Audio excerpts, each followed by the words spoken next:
Am I the a-hole for telling my grandchildren's father I don't owe his other children anything?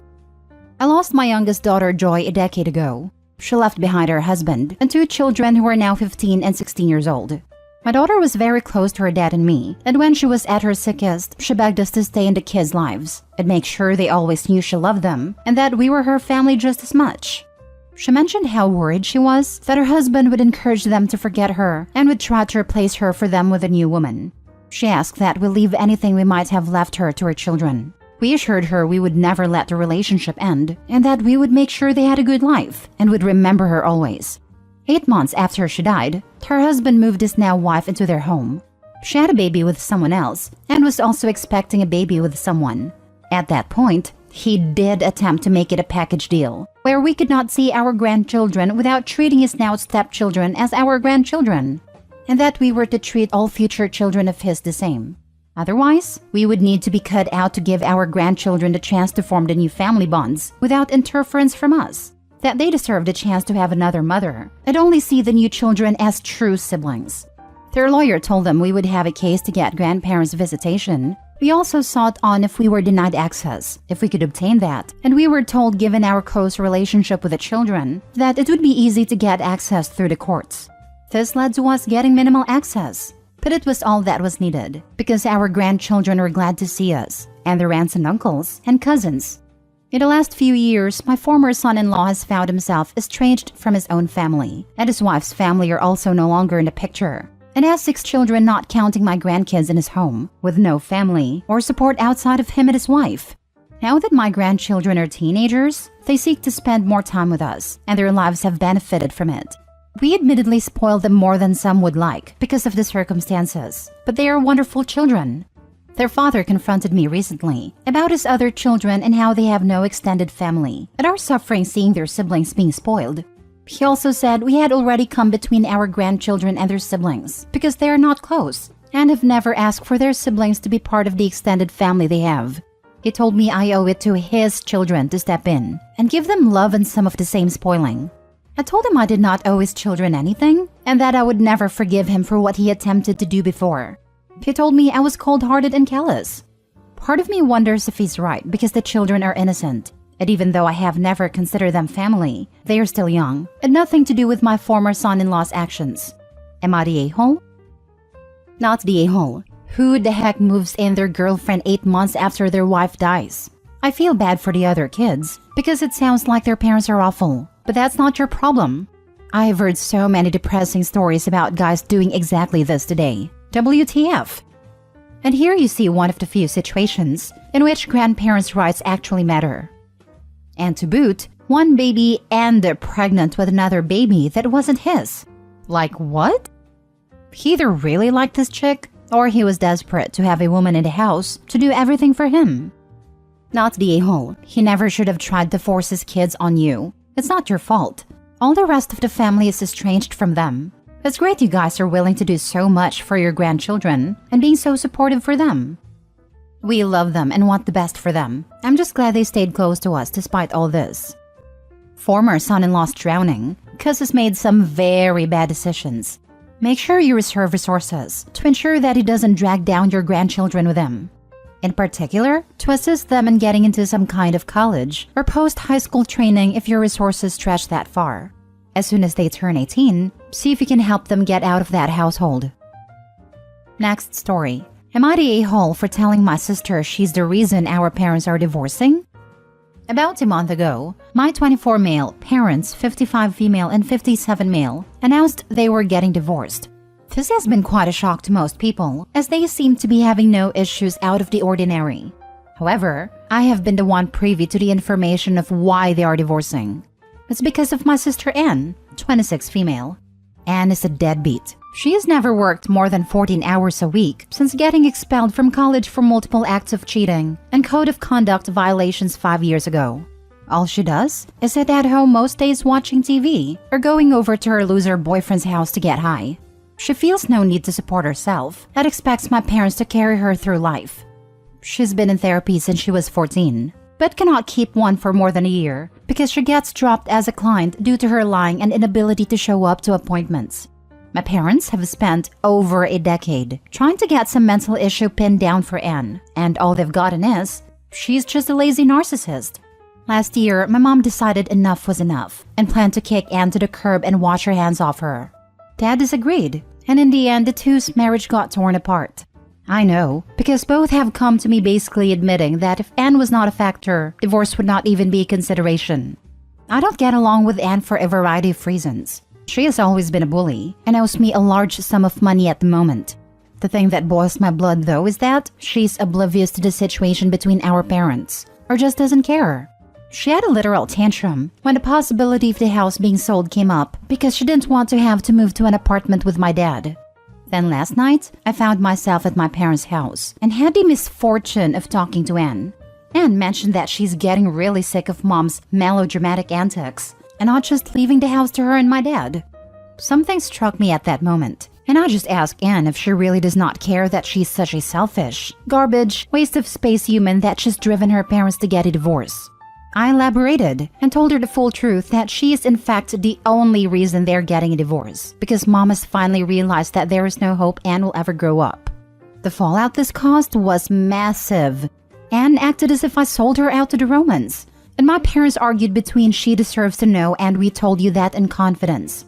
Because Anne cannot keep her mouth shut either, the entire extended family has begun to hear too. So, I want to know before opinion starts forming outside the inner circle if I'm the a-hole here. Nope, not the a-hole. Sorry, some tough love is needed for Anne. Doubt she's gonna get her act together, but she needed to hear it. Not everything is about her. Hopefully, she can get her act together and be a contributing member of society. And your parents can get back together with some therapy. The divorce is about her though. It's really not though. It's the fact that the father chose his daughter over his wife. The real issue is that the father chose his child over his wife, and his wife is not his first priority. This is just a nail in the coffin for her, and she's finally decided to leave after years of having her feelings be dismissed by him. This happens all the time, but usually it's the woman who chooses her children over a man. Not the a-hole. Daddy's girl needs to have a reality check. Correct. And let's be honest here. The sister isn't the reason they are getting divorced. It's the father's coddling and inability to hold her accountable, whilst the mother has had enough. If dad grew a pair and supported his wife, they probably wouldn't be divorcing. Everyone sucks here. Honestly, my initial judgment was you're the a-hole. But the more I read, the more it was just eek. I have slight reservations because therapy started quite young. Did anything ever happen? Or she exhibited behaviors they knew needed help?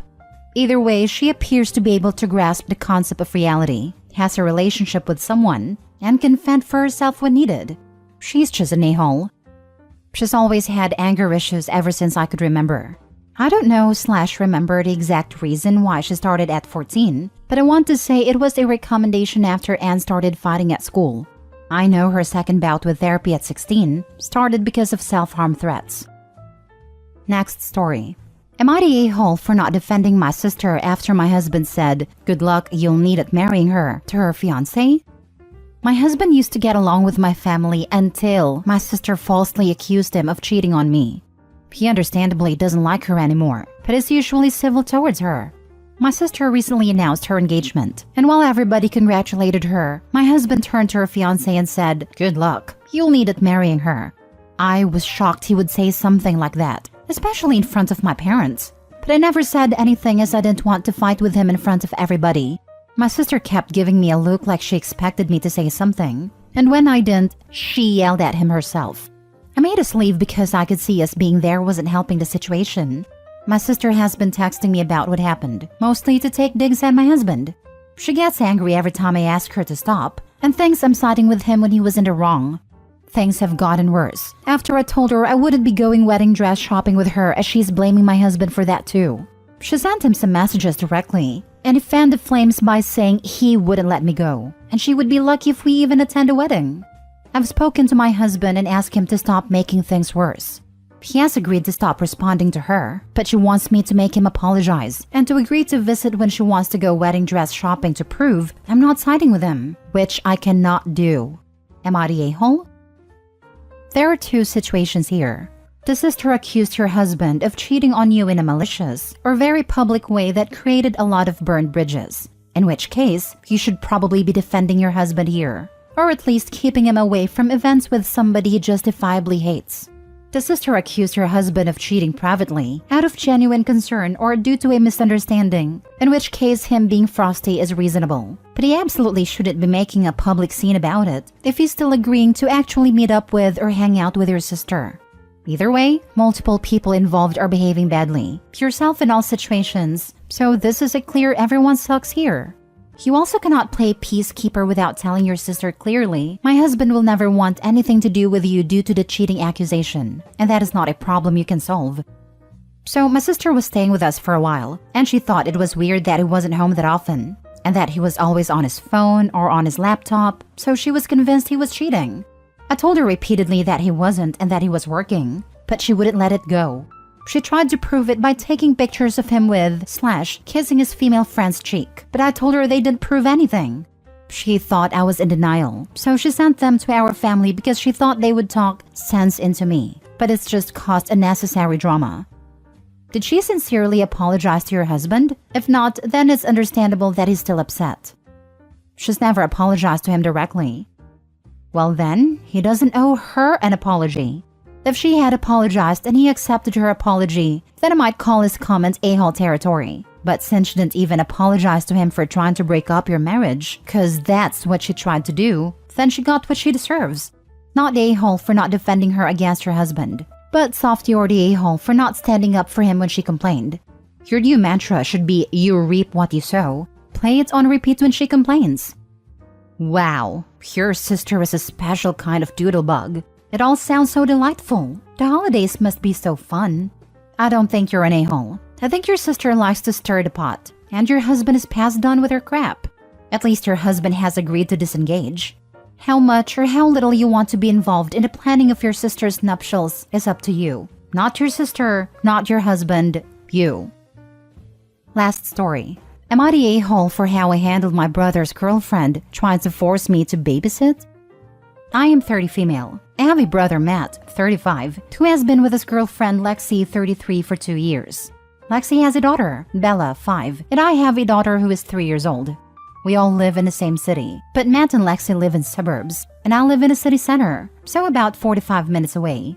While I see Matt on average every 3 weeks, I only see Lexi and Bella every 2/3 months at my parents' house or for occasions/gatherings. 2 days ago, I got a text from Lexi asking me to babysit Bella on Wednesday because she would not be at school due to teachers being on strike. She said she forgot about the strike and had not taken the day off work and had also made social plans for after her shift ended. I said no to babysitting and thought that was that. Then yesterday around lunchtime, I was having a skin treatment when one of my cleaners came to tell me that Lexi had dropped off Bella. The cleaner had answered the door, and Lexi had said she had arranged to leave Bella with us, and the cleaner was unaware this wasn't a plan and let her in, and Lexi then left.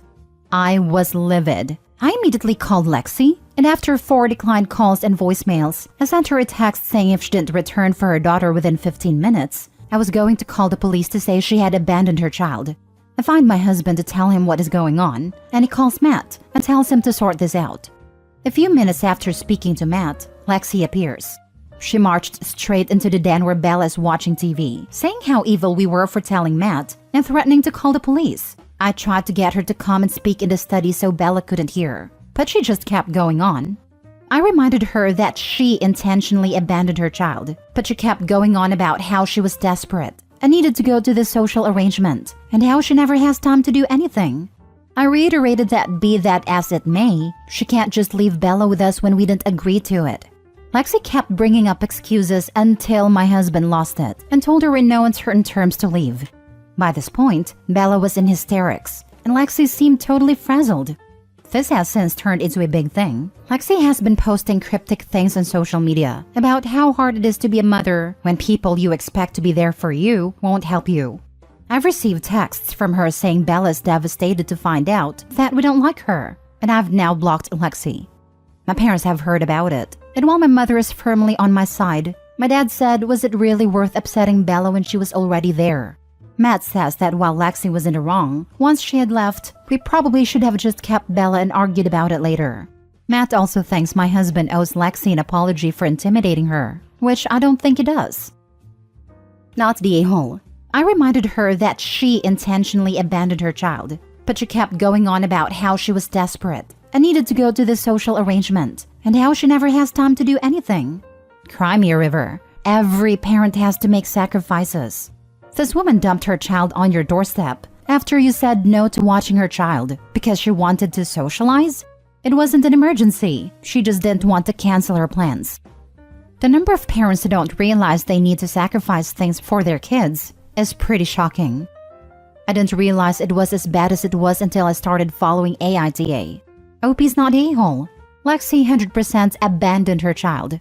If you were nicer than me, I would have just called the cops. Not the a-hole. You did the right thing calling Lexi to come get her kid. If you had let Bella stay, Lexi would think she could drop off her kid anytime, knowing that you would end up keeping her. No one owes Lexi an apology. It's her fault her Bella got so upset. Not the a-hole. You refused already. And if this social arrangement was so important, then she should have hired a babysitter earlier, rather than leaving her child at someone's place, who clearly stated they aren't okay with babysitting. She had 2 days to find someone, yet she chose not to, so it is a deliberate choice. Moreover, you did ask her to talk in private, so that the kid won't hear the argument. But since she's the one who didn't listen, I don't see how it is your fault at all.